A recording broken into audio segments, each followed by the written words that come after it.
Hello! Welcome to another episode of the Expat Adventure. I am Can You Dig It? And this is the cat. No! We are in Changuinola, the thriving metropolis of Changuinola. It's, do you remember looking up the population in this town or not? No. It's pretty big. It's maybe, I'd say, maybe a third of the size of Grand Rapids or something. But it's, let's see, it's hot here. Temperature is 86, heat index is around 98. Yeah, we stepped off the taxi and found our Airbnb. You know what? Let's show you some footage of our Airbnb. Take a look. Welcome to our Changuinola Airbnb. This is the crapper. Welcome, welcome. I believe they call it El Banco de Turd. This part of the world. I still think that's a bad translation from Google. Sure it is. I mean, how do you say turd bank in Spanish? El Banco de this is the bedroom. Yes. $30 a night for an Airbnb here in Changuinola. We got a whole apartment. We got an apartment, kitchen, TV, futon. Yeah, so here we are. We just landed in Changuinola, just got dropped off by the taxi. We found it! Yeah. The taxi driver found it for us. The taxi driver found it for us. It was a little tricky. Yeah, so we overpaid for the round trip. As I said in the last episode, it should have been $24 round trip for the both of us on the boat, and then probably another 24 by bus to go here and back. And you know, a little miscommunication. I'm not sure how much of it was intentional by the guy who sold us the taxi ride. First back and forth, it sounded like it was going to be $25 round trip for both of us to Changuinola and back. No, he was just talking about the taxi. So and one way on the taxi. One way on the taxi. So yeah, so we overpaid for that. Whatever. Well, yeah. It looks like we've overpaid by about $25 over what we could have gotten it for. But the taxi driver spent at least 5 minutes, maybe longer, going back and forth with several people in Spanish to try to figure out where in the heck this place was. Sure. Yeah, and if we hadn't gone that route, there would have been some hiking to find the bus in Almirante and some hiking from the bus to try to find this place here. Finding the right person who doesn't speak English, and we don't speak Spanish very well, so. Yeah, I think we did okay. Call it the convenience tax. Call it the convenience tax. So here we are in Changuinola.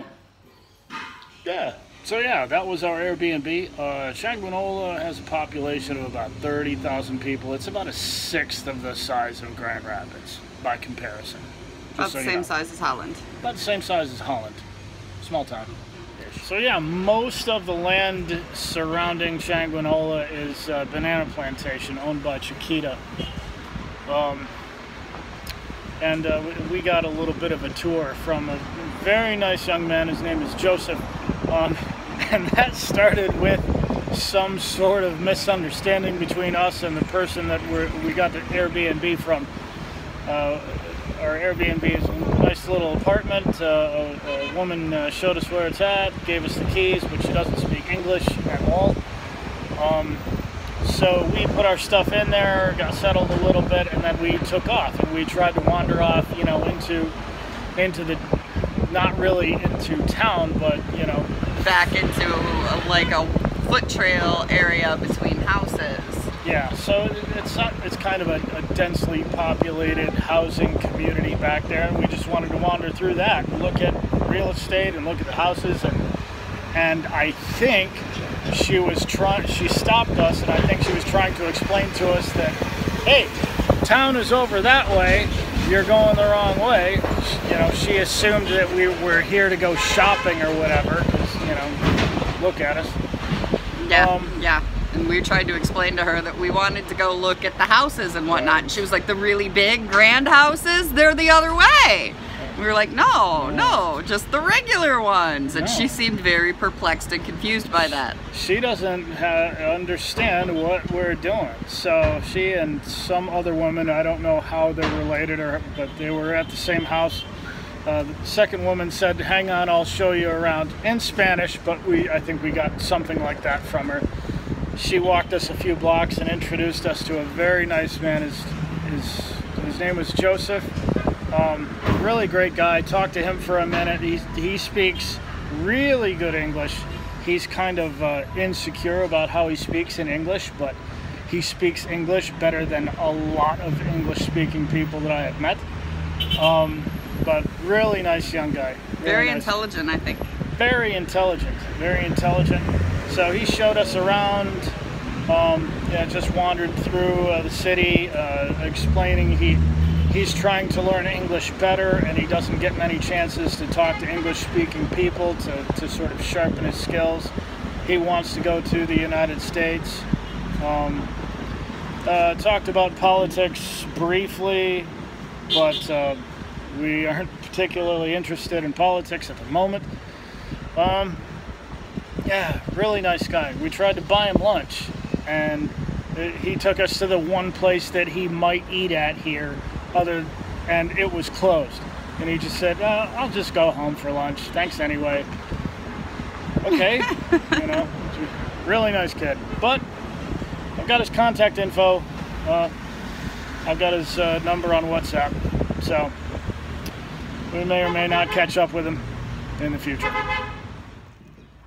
So we've been wandering around for a little while, and we ate at a place called Rico Pollo.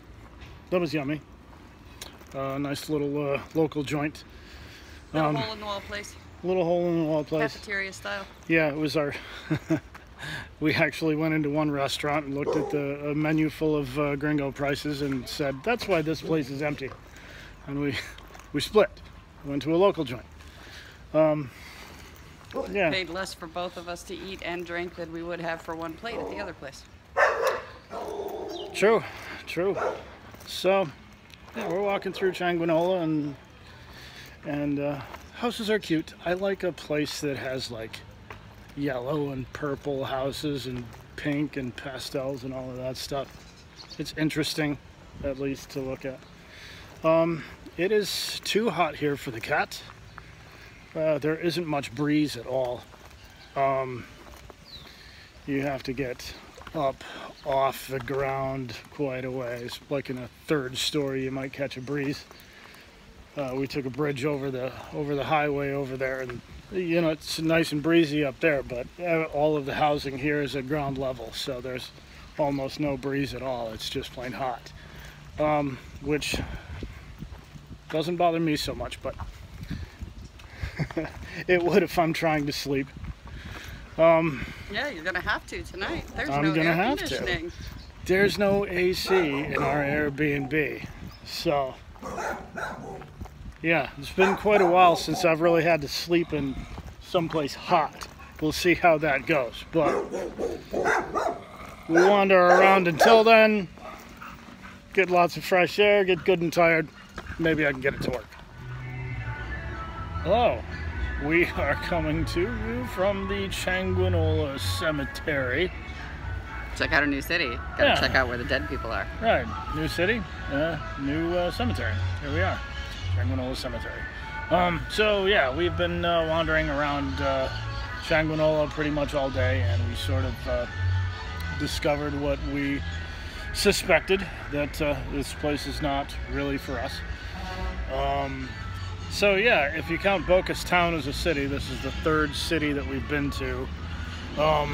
David is bigger, but we get the impression that in cities and towns in Panama, they are really not pedestrian friendly.